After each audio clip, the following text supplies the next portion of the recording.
Okay, the 2024 season is over. Like it's in the books. Ohio State won. Okay, great, wonderful. There's some of us who had a good 2024 season. Some of us who had a weird 2024 season. Clemson fans. But then there was one team who they would like to leave 2024 in 2024, but we're going to try to move past that. And we're going to talk about, is it possible that Florida State wins the 2025 ACC football championship? And to talk about this is my buddy TJ. TJ, thanks for coming on, my man. Oh man, I was yeah, it hurt even just hearing the intro and like reliving it just a little bit. It hurt, but like you said, we're leaving it in 2024, so I'm all right. But I need a sip of sweet tea here. So yeah, sweet tea, absolutely. That's really what it is. I swear. Yeah, I am not implying anything. So everybody, if you've watched my channel before, you know I have TJ on. TJ's been kind enough to have me on both of his channels. He has two extremely successful channels. One, Double Fries No Slaw. That's his Florida State channel. And then on the other hand, you have College Football Addiction, which is doing great. So y'all go check out TJ over there, and y'all can argue with him. He's pretty good at that. So TJ, leaving 2024 behind, tell us the state of Florida State. No pun intended. That just kind of happened. How many players do you have coming back? We know Gus Malzahn's there, but we know there was other coaching changes. Just kind of catch us up with Florida State now, not 2024 Florida State. Well, I do think, to be somewhat fair, you do kind of have to look at 2024 to start to understand where they'll be in 2025. And you asked how many guys are coming back. Like if I just quickly run through, obviously new quarterback, Clemson fans will be very familiar with Florida State's quarterback situation, but new quarterback coming in, one running back returning, probably have, well, I guess both kind of returning, but your main guy graduating. So even with some guys returning, you're moving guys up the depth chart as opposed to having a lot of production coming back. Wide receiver, you maybe have two guys that produced for you coming back, a pretty fresh looking room there. You do have one tight end coming back. The offensive line should be completely rebuilt. So you'll have four new starters on the offensive line. Defensively, I think you'll have four new starters on the defensive line. Linebacker, I think you'll have two guys back, and they run kind of a 4-2-5 anyway. So you do actually have both linebackers back, which kind of going through it, it surprises me. That's the only position group where everybody's coming back. And then secondary, you had some guys leave and graduate and run out of eligibility, go to the NFL, whatever. But everybody in the secondary is homegrown to an extent, right? Like you've had them in the program for multiple years. Not everybody started last year, but everybody's kind of been in there and gotten reps.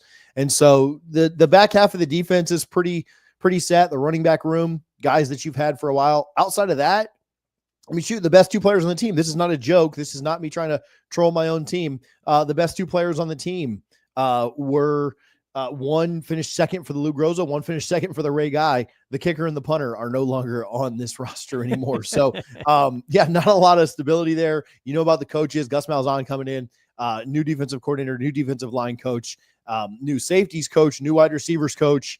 And so, it is like the full gambit of an overhaul, a complete burn it down and start over.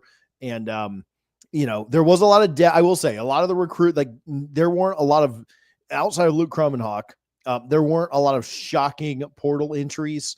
And even that one maybe was a little less shocking in retrospect. But a lot of your young guys that you had recruited, like none of them jumped in the portal. So you're pretty set there.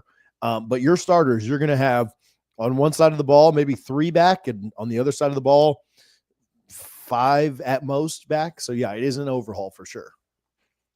So let's park there. I do want to talk about the coaches here in just a second because you know me, I'm one of those weirdos who believes whoever's calling the plays and developing the players, that actually matters. But we'll hang here on the players. You talked about what's his name, Krummenhoek, Yep. Yeah. What kind of happened there, if you don't mind me asking? Yeah, so there's different reports. There's different things that have kind of come out about that. I think that you had Brock Glenn, who was here for 2 years, came in as a true freshman, won the ACC championship after Jordan went down, and then your backup Rodemaker had a concussion against Florida. And so Glenn was around. He played, about half of the time that DJ went down, and then Luke played the other half. And I think Florida State was fairly aware that you weren't going to keep both those guys in Tallahassee if you brought in a transfer. Now, if you just rode with those guys into 2025, you may have been able to keep both of them. But Florida State obviously did go get a transfer in Thomas Castellanos from Boston College, and you just weren't going to keep both of them. And, Luke, I believe, kind of his camp said, hey, we think we're kind of worth this. And Florida State said, we don't, we think you're getting paid plenty. And he said, well, I'm going to go test the open market. And he did that. And I don't know if Mississippi State ended up paying him more than Florida State was or not. But he ends up at Mississippi State, and Florida State kind of knew they were going to lose one of those two guys. I think in a perfect world, they would have kept Luke just because he's got more eligibility, probably a higher ceiling than Brock. But in a win now situation that Mike Norvell finds himself in, maybe not bad to have the guy that does have more experience, though I think either of them would have been, backing up Thomas Castellanos this year. So some mixture of, wanting playing time, wanting more in NIL, not wanting them to take a transfer quarterback over him, which he was told, you will be the guy. We're not going to take a transfer over you. I think that if Florida State goes 8-4 this year, which is under expectations, their win total was 9.5. There's not pressure to win at the rate they need to going into 2025. And I think they would have stuck it out with Luke. But I think Norvell knew, like, hey, Luke might be ready. He might not, but I got to bring in as many options as I can. Because I can't put all my eggs in one basket. I got to make a bowl this year or else I'm getting fired. And so kind of unfortunate for Luke, because I don't think the plan was ever to go to the portal, but the plan also was to, win more than 2 games in 2024. And so plans change, and some mixture of money, NIL, playing time, system, scheme, all those things contributed to Luke jumping in the portal and ended up at Mississippi State. So who are some of the guys that y'all pulled from the portal? Because transparently, I haven't kept up with it. Who have you pulled from the portal so far, and how do you feel about those guys? So Thomas Castellanos is the big one from Boston College. He absolutely torched Florida State both of the last 2 years. I think his best 2 games came against Florida State. Maybe not surprising, that he torched them this year with a pretty terrible defense. But somewhat surprising he did the year before, right? Florida State held LSU and the Heisman winner down pretty significantly. I think it's the worst game Jaden Daniels has played in the last 3 years, including the NFL. Held Clemson down up there at Clemson, scored on Clemson. Florida State's defense was really good last year. Held a Louisville team that was averaging 30 points a game to 6 in the ACC championship. Thomas Castellanos torched them last year. He wasn't great outside of that. His numbers were kind of fine, but he wasn't necessarily lighting the world on fire when he was up at Boston College, but he does bring kind of a dynamic skill set. Gus likes to run the quarterback some, and so that does kind of make sense. They like a mobile guy. Obviously, Jordan was super mobile when he was at Florida State, having a lot of success. And so, it all kind of starts and ends there, right? And the success of the team is probably going to come down to what Castellanos is able to do. They really, really like their offensive line transfers. They pulled in an all-ACC center from Wake Forest. They pulled in 2 tackles who had their best PFF years from Vandy and Ole Miss. So you got some SEC talent in there as well. And then they pulled in another guard from, why is this escaping? Oh, from UCF. They came over with Herb Hand, the new offensive line coach.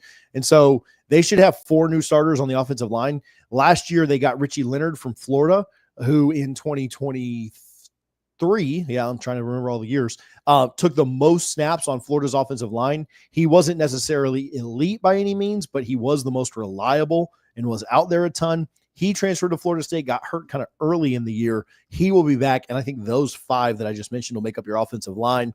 And then at wide receiver, they got, I think, a top 10 wide receiver in the portal, maybe a top 20 player overall in the portal in Deuce Robinson, who was a legacy. His dad played for Florida State. And caught a big pass in 2003 against the Gators. People will remember the Ricks to Sam pass, but before that, his dad caught a big 4th and 14. And so he was a legacy coming back from USC, which was really, really big. And so they've done a good job of, kind of mentioned it, retooling the entire offense. They picked up a couple of guys on defense that are somewhat exciting, but like we talked about, most of the defense is solid from last year outside of the D line, where they went and got a transfer from Nebraska, and they pulled some other guys too that they're excited about. But quarterback, offensive line, wide receiver has been where they've really kind of made their money in the portal this year. TJ from Double Fries No Slaw and College Football Addiction. Talking Florida State and, just trying to rebuild in the 2025 season. Let's talk about the coaches. Clemson fans, we're all fired up because we got Tom Allen after so many years of having a bunch of inexperience. Now we're getting more and more experience. It's, the table is kind of turning for us. Tell us a little bit about the changes at Florida State. Everybody knows about Malzahn. Of course, I want you to talk about him, but let's talk about some of these other position coaches, new defensive coordinators. Kind of give us some background on it and how you think it'll impact the Seminole season. Yeah. So on Tom Allen real quick, which I know you didn't ask me about him, but he grew up and went to school and coached right here, like 15 minutes from us. He went and he got his start. If you go to Wikipedia, at Temple Heights Christian School, which is where my mom went, where my high school basketball coach went to school and started coaching as well. So kind of a local product. I am certainly cheering for Tom Allen. I mean, he knew he was in the same youth group that my Sunday school teachers taught way back in the day. So wow. Like Tom Allen a lot. Like, I don't know him personally. I'm not trying to give that impression at all, but a lot of people do know him really, really well. And I know I've spoken with some people that have spoken with him as well. And they're excited. I mean, he's very excited to be around a like-minded man of faith that Dabo obviously is. So again, there's my 2 cents on Tom Allen. I think that's a slam dunk hire for Clemson. And as a Florida State guy, makes me think, oh man, now, I was hoping Clemson would continue to go down the other way. Now I'm worried about them being really good offensively and defensively. So anyway, on Florida State, because that's what you asked about. Yeah. Gus is an interesting one. I'll tell you, I'm not all the way sold on Gus being a great hire. I don't think it's bad by any means, but I do think that Gus was probably on his way out at UCF, if not this year, then next year. And so that worries me some, but Gus and Mike come from the same tree. Mike comes from the Gus tree ultimately. So what they do is similar. So the guys that were there and the communication should be fairly good. You're not having to relearn a brand new system. You're not having to teach a brand new system. Castellanos has familiarity from his time at UCF as well. This is his second transfer. So all of that will help, but I don't think the Malzahn hire is just like a light the world on fire hire. I think it's above average. I don't think it's elite. You are getting a guy with really good head coaching experience in, but I don't think this is not like, oh my gosh, slam dunk. Like, it's not like Tom Allen is to me on defense. On Florida State's defensive side, though, they got Tony White from Nebraska. Nebraska's had an insanely good defense for a really long time. And Tony White absolutely continued that and recruited very well, brought guys in, and ran a pretty aggressive defense that I think Florida State fans will really be excited about. We played a ton of bend, don't break, let guys drive up and down the field. Clemson fans we talked about this, upset with maybe the lack of scoring in the game in Tallahassee. And that's just a staple of the way that we play defense. Hey guys, we are going to give up 500 yards a game, but we are really going to do our best to bend, don't break in the red zone and make people kick field goals. And White is completely different. He is like, no, we're going after him, right? We are going to limit everything. We're going to try and force 3 and outs. We're going to be aggressive and blitz. And so it's a nice change there from just an aggressiveness standpoint. He brought with him Terrence Knighton, nicknamed Pot Roast, defensive line coach who has already kind of produced some pretty impressive results through the portal, and brought in some guys that they're really excited about. He's a coach that we had Odell Hagens there, who played for Coach Bowden, who coached under Coach Bowden, had been at Florida State forever, just an absolute legend, but had been there for so long and wasn't really producing on the recruiting side of things. And so I think you've upgraded that a little bit. Odell's staying on staff, which is a big deal. Just kind of around, but not in a coaching role, more of an advisory role, but still kind of in the day-to-day stuff. They brought in Herb Hand at offensive line, who I am pretty excited about. One of the best teachers of O-line in the country. I don't think he's an elite recruiter by any means. I don't think that you're going to go out and land every 5-star now like you're Georgia or something. But I think that, in 5 years at UCF, he had more NFL draft picks than Alex Atkins had at Florida State in 5 years. And so Alex Atkins, the former OC / offensive line coach, that Florida State moved on from. And so I am excited about a lot of the hires. Wide receiver coach they picked up out of Miami. They picked up a safeties coach from Nebraska as well. And so there are some nice pieces. When you go 2-10, there was a lot of talent on this team. And for whatever reason, the coaches couldn't motivate or teach these guys well enough. And the players deserve a ton of blame for losing some of the games they lost. But the coaches certainly got a lot of blame too. And Mike Norvell moved on from quite a few of them. And so we'll see kind of what that reset looks like. Yeah, I mean, let's switch to another sport, basketball. And for somebody who's like, oh, basketball, just follow me here. Rick Pitino, who's like 80 years old now, takes over St. John's. He's in year 2 right now, and they have the best ranking and record that they've had since like the 90s. I mean, it's ridiculous. And you have to ask yourself, does coaching really matter? And the response is absolutely. Yeah. Alabama just I mean, they knew it, but they found out this year that Nick Saban made Alabama. So coaching matters. Who's on the sidelines, calling the plays, but really who's with these guys, who's developing them, who's coming up with the scheme, who's coming up with the changes at halftime, the adjustments, the adjustment during the game. That's the difference between winning and losing, and then winning at a high level. So that's interesting. Let's talk about the schedule. You start off with Alabama first weekend, and for me as an outsider looking in, I kind of think this plays in y'all's favor. Of course, I'm not asking you for a preseason prediction. I mean, we're months out from that. But when you look at that game and you kind of take that approach to it, Alabama coming off an extremely disappointing season by Alabama standards, people probably, if they were telling the truth, panicking a little bit of where the football team is going. How do you view this Alabama game, 7 months out, with their lack of production in 2024 versus y'all? Yeah, I mean, again, it's so hard to. I saw the Vegas line came out for it, and Florida State's like a 7.5 point underdog. And if you'd have told me even just 3 or 4 weeks ago that Florida State, or maybe right after the Florida game, right? So right when the season ended, hey, you're only going to be a touchdown dog to Bama. I'd be like, what happened there, right? Like, did their whole team jump in the portal? Did they have some kind of scandal? What happened with Bama? And so, but I think it's just the questions on both sides. It's the way that Bama played this year. I tried to put so much stock into bowl games, but in a bowl game with basically everyone playing and most of Michigan's team opting out, they got embarrassed. And against Oklahoma late in the year, they couldn't score a touchdown. And who's their quarterback, right? And what does Florida State look like, right? Like I just told you, probably 8 new starters on offense, probably 5 or 6 new starters on defense. What's Florida State even look like, right? Florida State, I don't want to make big time predictions here, but I will bet anyone they win more than 2 games this year, right? And so what is that number, right? Somewhere between 3 and 12, probably closer to 3 than 12, if we're being honest. But what do these teams even look like? And so, to only be a touchdown dog this early, now that could change. It could be closer to 10 by the time it's kicked off. I'd be surprised if it got over 10.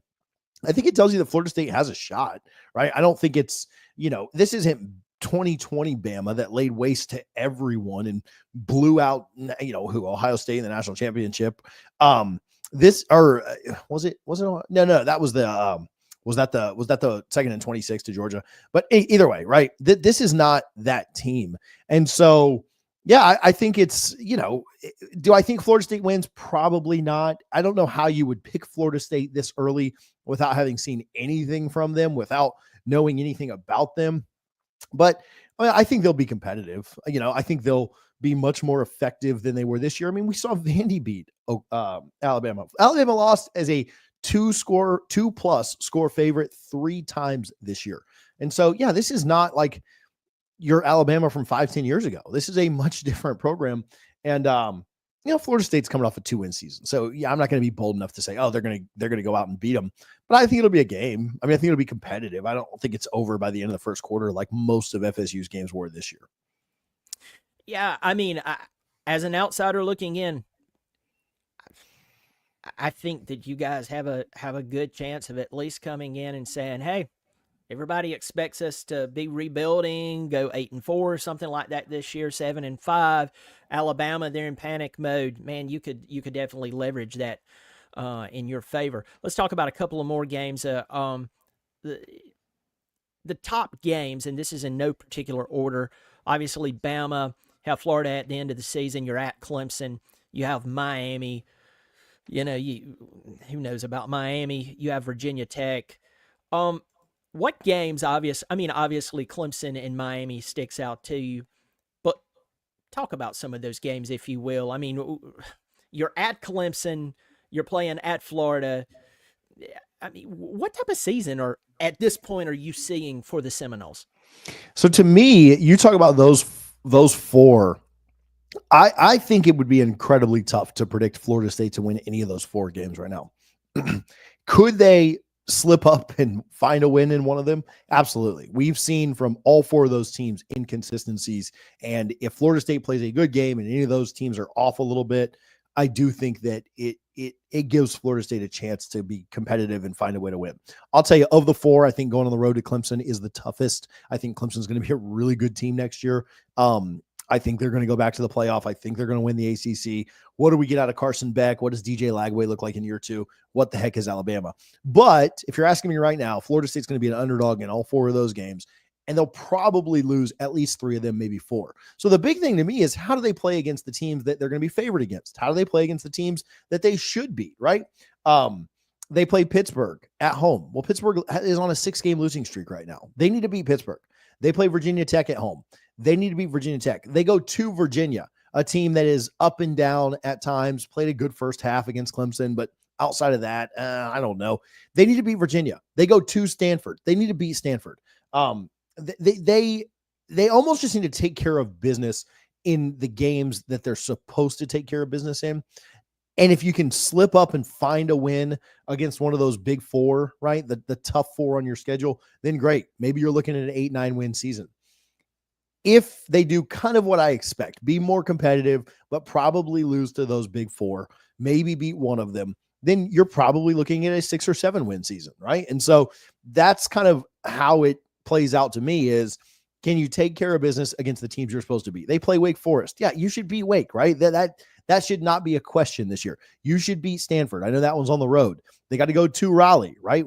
I know that's a program that's up and down. People are pissed off at Dave Doran and they want to fire him, right? Like, there's a lot of opportunity on this schedule for wins. Last year, Florida State played 11 bowl teams. The only team they played with a losing record was Charleston Southern, right? And so they played 11 teams that went to bowls. The schedule was incredibly tough. Teams were better than we thought they would be. Notre Dame goes to the playoff. Miami gets, left out of the playoff, but was right there. Florida finishes incredibly hot down the stretch. Cal was better than we thought. They did end up beating them. Georgia Tech was better than we thought. They lose there. Boston College goes to a bowl game. So anyway, all that said, I think the schedule lightens up a little bit, but they need to take care of business against the teams that they're better than or, favored against. And they didn't do that in 24, but that's what it kind of comes down to this year. And if you can sneak one out against a Clemson or a Miami or a Florida, then great. Your overall record is going to look a little bit better. But Florida State's just got to get back to beating the teams they're better than. Yeah, and that is the mark of a team that's truly improving and getting back on track. I'm looking at the schedule right now. You have Alabama at Doak Campbell. You have, let me see, Miami at Doak Campbell, and then of course you're at Clemson. You're at Florida. The nice thing about that is 50% of your tough games or competitive games or rivalry games you're getting at home. The other two are on the road. But I'm with you. I'm looking at your schedule right now, and I'm seeing 8 wins. Like if you guys just come out, play good, solid ball, don't do anything stupid. I'm seeing, and this is not my official prediction for Florida State. Something could change between now and late August, but I'm realistically seeing 8 wins if everything would just kind of pull together. Let's switch over to the ACC as a whole. It's been every time you think the ACC can't get worse, it gets worse, and it's just ridiculous that they've embarrassed themselves. And what are you seeing? And this is a really, really broad question for you. And it's kind of difficult to keep up with as many teams as we have in the ACC now on East and West Coast. It's crazy. But what are you seeing for this conference? Are we going to see any better play this year as a whole? Or do you think that garbage time is just here to stay for a while? I think that had bowl season not happened, I think our perspective on the ACC might have been a little bit different. Miami, as much as I want to point and laugh and make jokes about them, they missed the playoff um, due to a tiebreaker, right? Like they, did I mean Clemson went out and won the title, right? Like, so I get that, but they missed the playoff in favor of a team that lost more games in the regular season than them, right? Now Clemson got in on the tie. Like, I get it. I understand. But I don't know, man. Like, so I think that when you look at Miami, they'll be a good team again. Like, I'd be surprised if Miami lost any more than 2 or 3 games. I think Clemson will be a good team. I think SMU will take a little bit of a step back. I don't know if it's necessarily a good thing for the conference that SMU just kind of came in year one and dominated it. Now, some of that is Florida State being down. Some of that is they kind of caught Louisville at a good time. But, I don't know. Like, Pitt's not going to be good. NC State's a mess right now. Who knows what North Carolina is going to be year one under Belichick.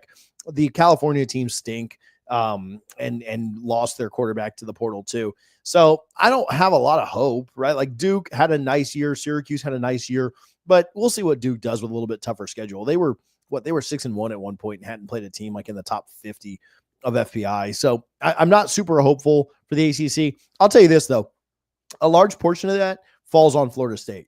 If Florida State's just taking care of business, and if Florida State would have gone 9-3 this year and just been more competitive, say they still lose to, Miami and Clemson, but then they, kind of beat everybody else, lose to Notre Dame too. I think we would have viewed it differently. We'd have had another team right there on the verge of playoff conversations. We'd have another team that looks a little bit better. I mean, but this is what the ACC has always been. It's always been Florida State and Clemson. Maybe another team rises up a little bit and is kind of there challenging. You have your Louisvilles, you have your Miamis on any given year. You have this team competing or whatever. Pittsburgh has a nice run here or there. But, this is kind of what it's always been.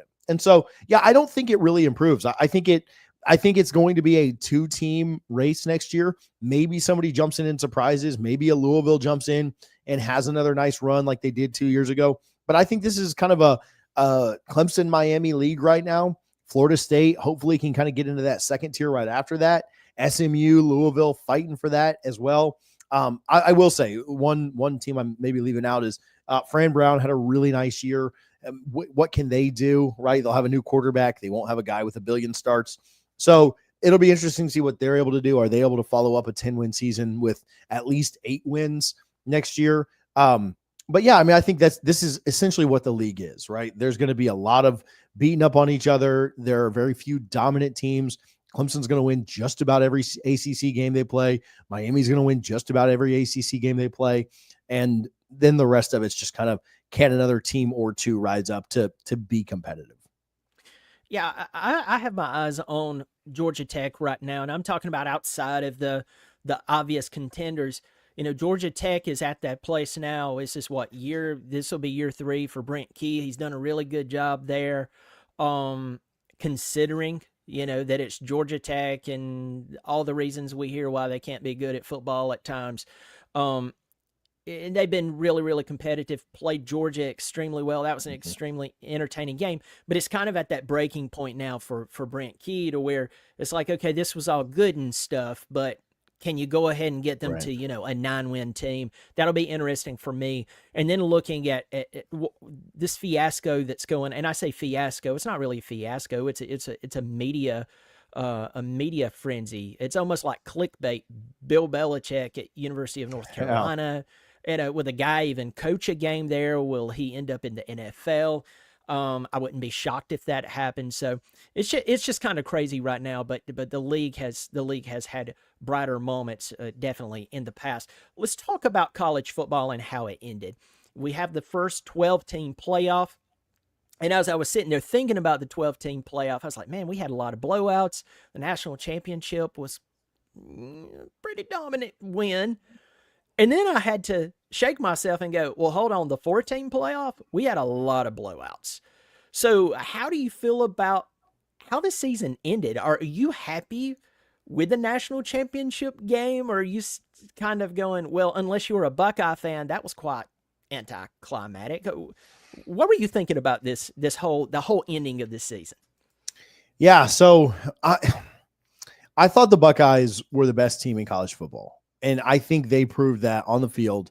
Um, they were the best team through the playoffs, right? And they had the most talented team in college football. And I think what our 12-team playoff has done is it has given teams with supreme talent mulligans, right? No longer does it matter that you lose to your biggest rival as a 3-score favorite at home. That just doesn't matter anymore. No longer does it matter that your strength of schedule is in the 40s and you lose to Northern Illinois. That doesn't matter. Those two teams made the national championship. And that's not necessarily a bad thing. It's not my favorite. It's not my preference. But it gives teams mulligans. And really, everybody in college football this year needed a mulligan, except for Oregon. Everybody needed a mulligan to in this postseason, this playoff. Had we not had the 12-team playoff, we would have had Oregon and Georgia, a Carson Beck-less Georgia, and I think Oregon probably would have beaten them just as bad as Ohio State beat Notre Dame, maybe a little bit more even. So I don't know. I think that the sport has just changed. I think that the way we determine a champion has changed. I never felt a reason or a need to go to 4 teams, and then I never felt a reason or a need to go to 12 teams from that. I don't believe that there are 12 teams who can win a national championship. I just don't, right? I don't think there are that many teams who can win 3 or 4 games in a postseason and win it all. But we do have more games. And if they fix the seeding, we may have more entertaining games. Now, do I think that that's going to change? Do I ever think like a Boise State's going to go on a magical run and beat 4 teams? Not really.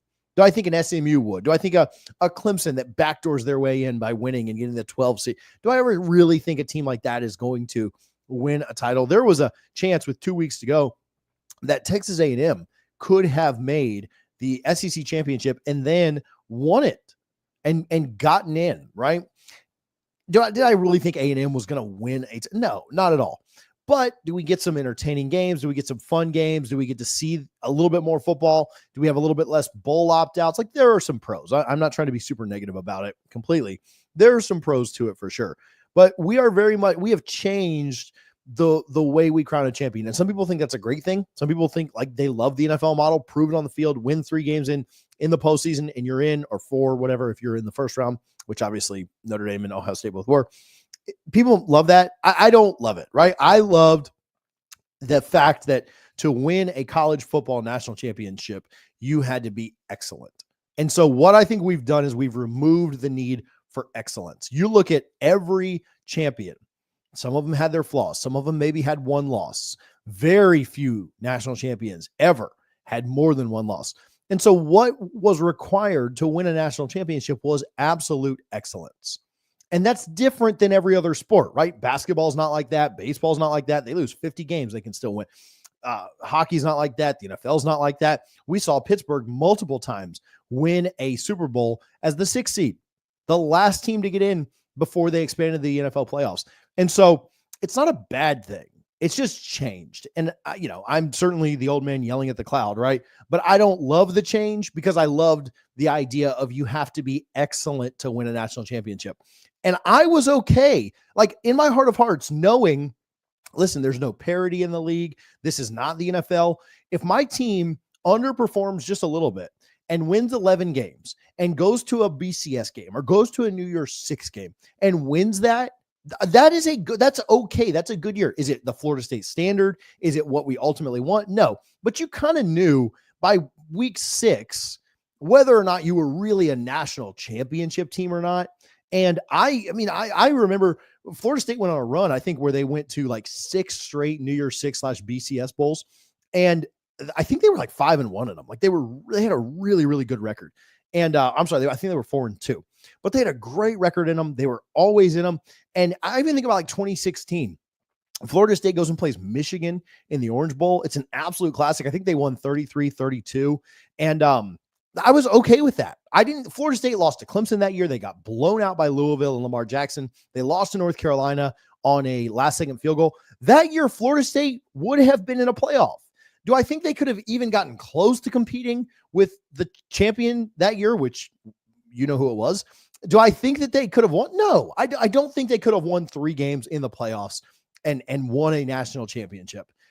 So I was okay with them going to an Orange Bowl and winning that. So anyway, to the really, really long answer, it's just change. It's just different. It's not necessarily bad. It's not what I would have picked. I was fine with the old system. I was fine with the way that we played college football. I didn't have a mentality of if you don't win a national championship, your season was a waste. I understand the standard, but Florida State's been a football program for since about the 50s, right? They've won 3 national titles. So you can say your standard is to win a national championship every year, but let's just be real. That's stupid, right? You're not winning a national championship every year, though that may be the standard. And so a 10-win season, winning the ACC, winning a New Year's Six game or a BCS game. We played South Carolina in 2011 in the Peach Bowl. Phenomenal game, one that we'll never forget. And like that kind of stuff is gone, right? So I don't know. I don't think it's bad. Ultimately, every team had flaws. Ohio State showed theirs in the regular season. They didn't show them in the playoffs. That was their wake-up call. I don't have a problem with Ohio State winning. I don't love this system. Maybe I'll grow to love it. Maybe if my team wasn't winning 2 games a year, then I would kind of enjoy it more because we'd maybe get into this thing.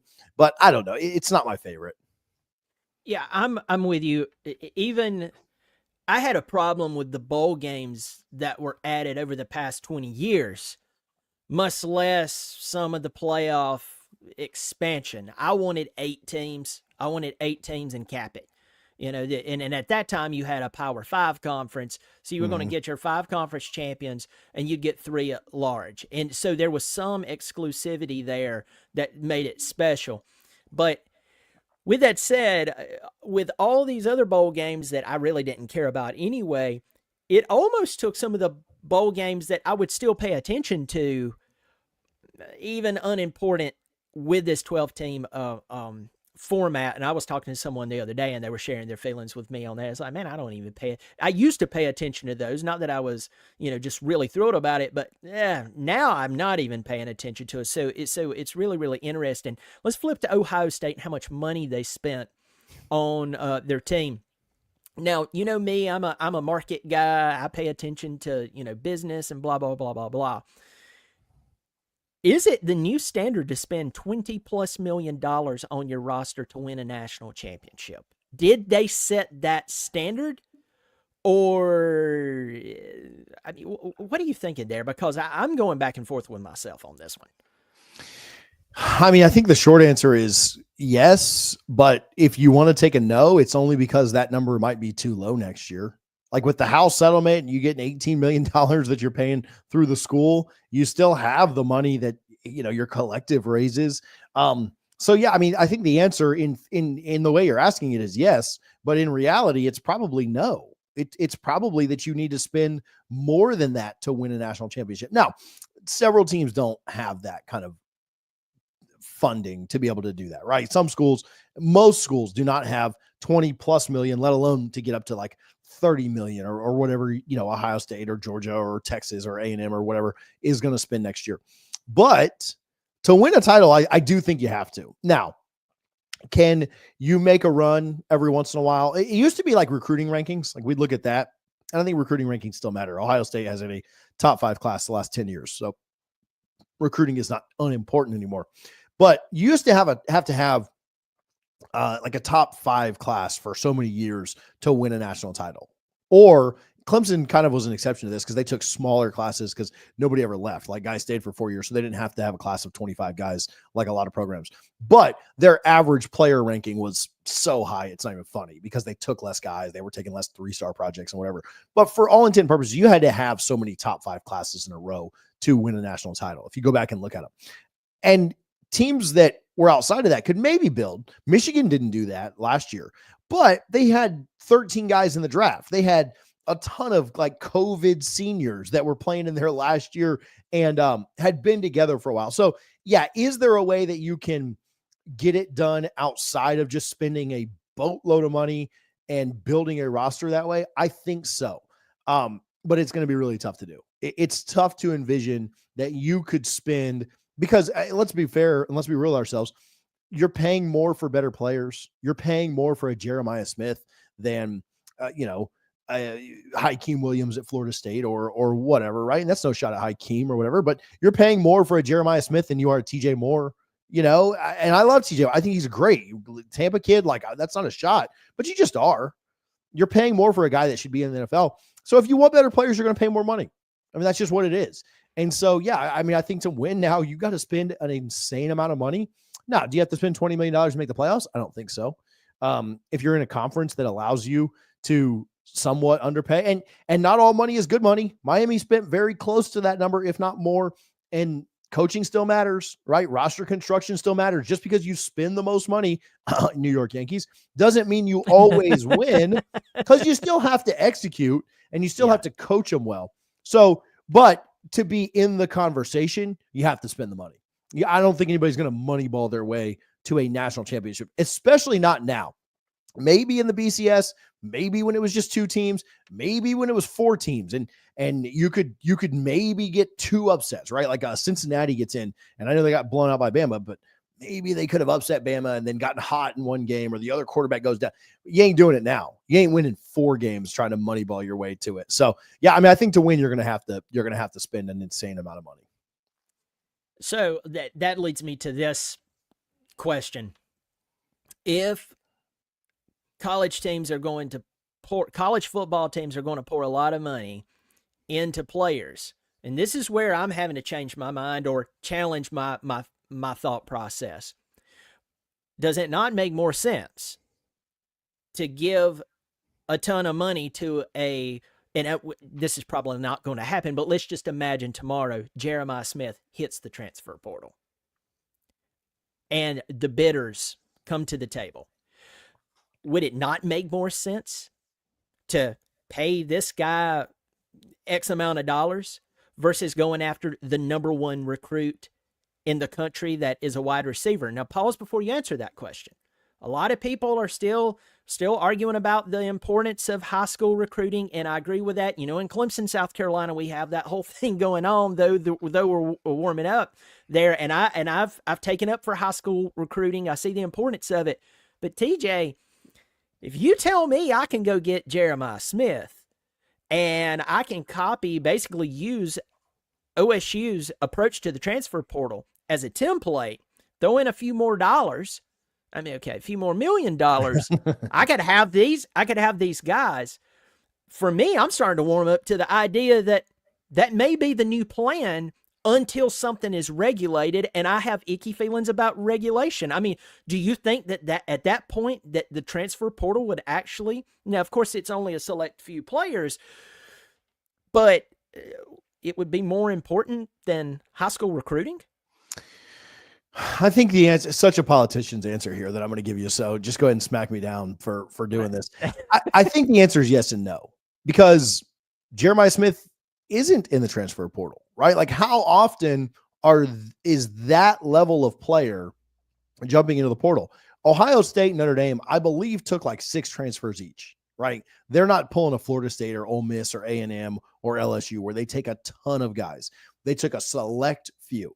And so in theory, yes, if a Jeremiah Smith was jumping in the portal, I know Travis Hunter jumped in the portal, but we all knew he was following Coach Prime.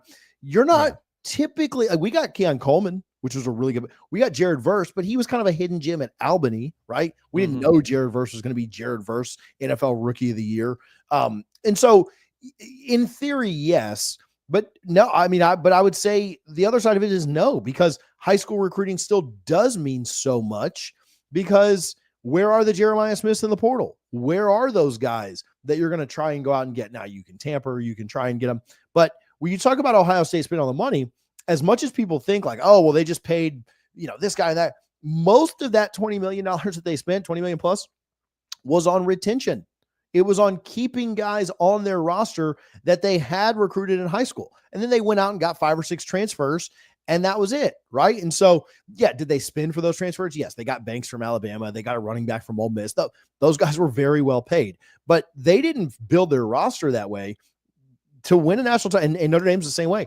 They went out and got a select fee. They got Riley Leonard. They got an offensive line. But most of their guys and most of the money they spent was on just retaining their roster from the year before. Now, obviously, Jeremiah Smith was a brand new recruit, but Emeka Ibuka, Trey Lance, like some of their other really big time weapons were very much guys that they recruited out of high school. And so, yes, could Clemson or Florida State or Miami or Florida or whatever, if a Jeremiah Smith jumps into the portal, you absolutely should go pay up whatever it costs to get him because he's a program changer. But those guys aren't jumping in the portal very often, right?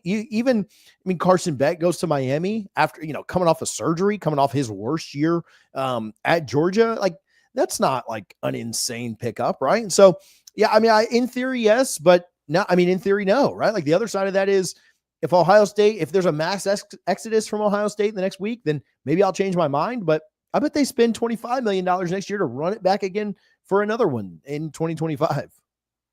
I'd be interested to see what would happen if a Jeremiah Smith type of player hit the portal and it adjusted the market's approach to paying those guys to where other guys who, like you said, they've been retained very, very well. Well, all of a sudden they hit the portal because this guy over here hit the portal and everybody thought, oh, he's a done deal. He's not leaving Ohio State.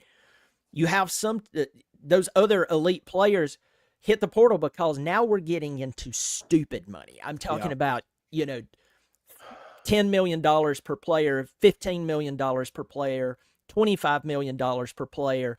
And it's just like, I've heard people in the past go, oh, they'll never pay any coach that amount of money. Well, Dabo Swinney makes $11.5 million to coach a college football team. We're paying players $250 million plus to throw a ball. Come on, y'all. It's possible and it's there. That would be I think that would be the icebreaker, or that would blow the dam up, Yeah. If that happened. Go ahead. And I think to Jeremiah Smith specifically, like he's kind of a tough one to talk about because he is, we use the word generational too much. So he's almost like an unfair one to talk about because there are no other Jeremiah Smiths like in this sport. And so he's kind of one that like we're saying him, but if he doesn't leave, there's a pretty steep drop off to the next guy.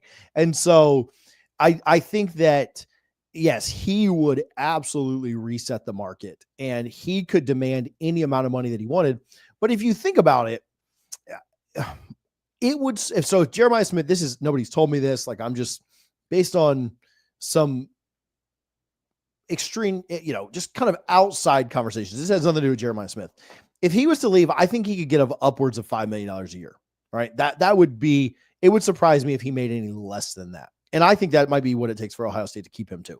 But sure, if he left, I think he could get over $5 million a year. How many programs would really pay that? And not that he's not worth it, but how many programs are like on the verge of competing and need to pay that? Like if Florida State paid that, to me, that would be stupid because that takes Florida State from like a 7-win team to a 9-win team. And I'd rather them spend that $5 million building and investing. So I think the only teams that would really pay that would be the teams that are just right there close to competing, right? Close to putting them over the edge. A Clemson, a Miami, a Texas, a Georgia, an Ohio State. Well, Ohio State's where he's at. An Alabama. So I think there's a handful of like SMU ain't paying that. Like there's no chance, right? And I know they got money, but like Boise State ain't paying that. I'm thinking of the other playoff teams. I don't think Penn State's paying that. Although that would be interesting though in conference. Indiana ain't paying that. And so you look at your big time programs. Yes, he would be worth $6 million, $8 million, whatever you end up paying him anywhere in the country. But there's really only 4, 5, 6 places that he could really go. Ole Miss, right? Like teams that were right there on the edge, South Carolina, teams that were right there on the edge trying to get in, and he could elevate them to another win or two to get them in the playoffs or get them competing. So to me, like his list of suitors, everybody in the country would want him, but who would really spend that much? I think it's a pretty limited amount of teams. Sure. And that's a great point. It would also lend us to acknowledge even more the model of whoever has the biggest bank account can buy a national championship, you know, and it's getting more and more evident that that is the state of college football. Um, I know we're going to start closing down here in just a second because I don't want to keep you all night. And everyone, I was supposed to have TJ on today at 11. Then we rescheduled for tomorrow at 11. My schedule changed, and he was kind enough to hop on here tonight. So please, if you haven't subscribed yet, go over to his channels, both his channels, Double Fries No Slaw and College Football Addiction. Subscribe to him. Remember, it's free. He's doing really good work, and he's independent media. So if you're always like, hey, I don't like all them big talking heads spewing the same stuff, then support independent media. That's how you fix it. And he's definitely that, and I appreciate him being flexible with his time here.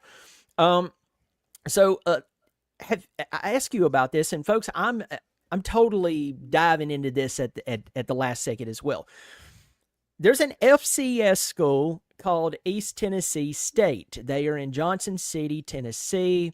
They're an hour and a half east of the University of Tennessee. Will Healy, the former Charlotte coach there in at the Charlotte 49ers. He is now the head coach at East Tennessee State. Very, very, very first year there. He was just announced the head coach. Don't know why I said it that way, but I did, so we're going to fly with that. This guy has signed former Michigan quarterback, former Iowa quarterback, Cade McNamara. Now, Cade McNamara was a big deal. And then, y'all please forgive me for messing up or not remembering this young man's name. In fact, I'm going to try to look it up real quick. But they also just landed Jacoby Criswell, the quarterback from North Carolina, at the same time at East Tennessee State. TJ, I'm not lobbing a softball here at you. I mean, this is just us talking. I'm still learning about the situation. What goes through your mind when you hear about two, especially McNamara, going to little old Johnson City, Tennessee to go play FCS ball with Will Healy? I mean, I think that money talks, right? And I don't know who it is there in that fan base or in that donor base. I'm sure we will eventually find out. But I mean, if you pay people enough money, they will come play for you, no matter what your program is or who else is already committed to that roster or who, what other quarterback committed 4 days before. I mean, I would assume there are like really significantly wealthy people all across this country that support different programs or graduated from different schools, and they maybe just don't flaunt it, right? Like not everybody is Elon Musk or Jeff Bezos, but there are, and nobody's really their level, but there are really wealthy people all over. And so, yeah, maybe there's a guy that went there and wants to see his team win at that FCS levels. Somebody to knock off North Dakota State or Montana State or whoever's playing the national title that season. But yeah, I mean that's what it sounds like to me, right? Like there's no, the coach at Charlotte is not just such a great coach that he convinced these guys to come.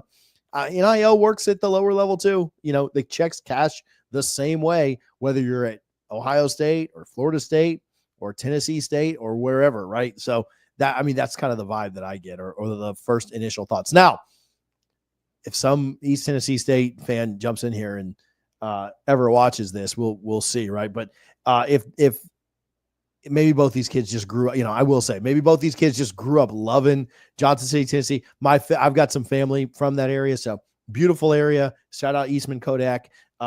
Maybe they just both grew up loving this school, but that would not be my guess as of tonight. Yeah. If you've been to Johnson City? Yeah. Have you been there? Okay. Dr. Enough. Have you ever drank Dr. Enough from Johnson City? Okay. They were the ones, if my memory serves me correct, who actually created the recipe for Mountain Dew. All right. I'm not against Mountain Dew. I really don't drink soft drinks that much. I'll drink a diet drink, even though I know it's not good for you. But anyway, they have Dr. Enough. Dr. Enough is a small independent brand up there, and they have this delicious soda. It's packed full of sugar. It's, I mean, it is a quick way to get diabetes, but it is delicious. And so if you're ever back up there, you need to get you can get it like in Western North Carolina and stuff like that. Maybe you can order it online. Maybe the Dr. Enough people are paying the NIL bill right now. Yeah, maybe they're the ones. All of a sudden, you're going to see Doctor Enough everywhere. But it's really, really, It's gonna be his it's really, visor. really, yeah, it's really good. They have a cherry flavor. You need to go look it up, Doctor Enough, and it's ENUF. It's delicious. So, well, before we all go order sugar in a bottle because it's delicious, TJ, thanks for coming on the show. Tell everyone where they can find you. Yeah, like Brian said, I appreciate you having me on and hanging out. This is fun. I mean, if you would have just called me tonight, we'd have done this for an hour, just talking on the Yeah. phone. So that's kind of what I enjoy about it is it's really conversational and I enjoy coming on and having you on too. So, but yeah, college football addiction. We try to do a lot of, it's just me on there. So, you know, I obviously can't do 134 videos a week, but we do try and show love to the bigger programs. We do a lot of Clemson stuff. We do a lot of ACC stuff. And then obviously the big teams in the SEC, Big 12, Big 10, and some NCAA stuff. So we'll do some realignment stuff as that's popping back up. The ACC and ESPN have a deadline of February 1st to get a deal worked out. And so we'll talk about all that. And then Double Fries No Slaw for kind of FSU only content. I've got a few Clemson fans that tune in, probably found me through you, but they tune in and watch and they're like, man, we love listening to you, but we just hate that all you do is talk about the Knowles. So that's part of why I started the new channel, was just to talk more about college football and not inundate people with my love for FSU and misery for FSU this year. But yeah, Double Fries No Slaw and college football addiction. Well, everybody, go check him out. He's good people. He's always, I mean, I'm telling you again, you came on at the last second, and I appreciate it working with the schedule. It's always fun to have you on, my man. And y'all go check him out. Let him know that you saw him on the channel. Folks, if you enjoy independent media, and I want to talk about this with TJ here for just a second. I hear people moan and groan about media all the time, and I'm going to tell you this: not everyone in big media is bad. That's not what I'm saying. Please don't take that from me. There's a lot of people I like in major media that I really like. They seem like really good people. I've heard they're really good people away from the camera as well. But if you really want to get a different point of view, even if you disagree with it, independent media is where it's at, and we're both independent. So if you like what we're doing, you like that sort of thing, and you just like talking college football, I hope you'll subscribe to both the channels, because remember, it's free. It does mean a lot. TJ, thanks for coming on. You take care of yourself, man. Hope y'all are staying warm down there. We're trying, man. We're trying. We appreciate you, buddy. Yeah, absolutely. Folks, you take care of yourself, and as always, go Tigers.